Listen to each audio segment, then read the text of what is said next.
చాలా కాలం తర్వాత American society, మరీ ముఖ్యంగా అమెరికాలో ఉండేటువంటి అత్యున్నతమైనటువంటి న్యాయస్థానం సుప్రీంకోర్టు నోరు విప్పింది. ట్రంప్ చేస్తున్నటువంటి కార్యకలాపాలు అధికార వ్యామోహంతో, అధికార మదంతో కళ్ళు నెత్తికెక్కు చేస్తున్నటువంటి కార్యాలుగా అభివర్ణించింది.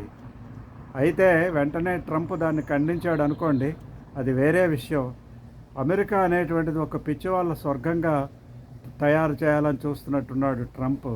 తన ఇష్టం వచ్చినటువంటి టారిఫ్లు వేస్తూ ప్రపంచ దేశాలను భయకంపితులు చేస్తూ తన ఆధిపత్యంలో అందరూ కూడా మెలగాలి, తన యొక్క సహకారం కోసం అందరూ కూడా ఆరులు చేస్తూ ఉండాలి, తమ యొక్క వాణిజ్యానికి అందరూ కూడా సహకరించాలి, తమ యొక్క ఆయుధాలతో అందరూ కూడా యుద్ధాలు చేసుకోవాలి, తమ యొక్క యుద్ధ విమానాలతో అందరూ విన్యాసాలు జరపాలి, ఆ యుద్ధాలకు పనికిరావు అనేటువంటి విషయాన్ని ప్రపంచ దేశాలకు పంచాలనేటువంటి పిచ్చి ప్రయత్నం చేసి ట్రంప్ తాను ఒక లూసిడ్ ఇంటర్వల్లో చేసేటువంటి కార్యక్రమంగా తన యొక్క ఆలోచన విధానాన్ని అమెరికా ప్రజల ముందు ఉంచాడు.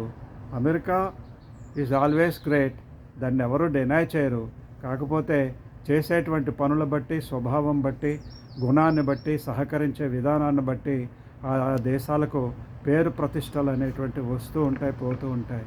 ఇప్పుడు అమెరికా చేస్తున్నటువంటి పనుల వల్ల అమెరికా సుమారుగా 10-20 సంవత్సరాలు వెనక్కి వెళ్ళిపోయింది అనేటువంటి విషయాన్ని ఈ వీడియోలో నేను చెప్పక తప్పదు.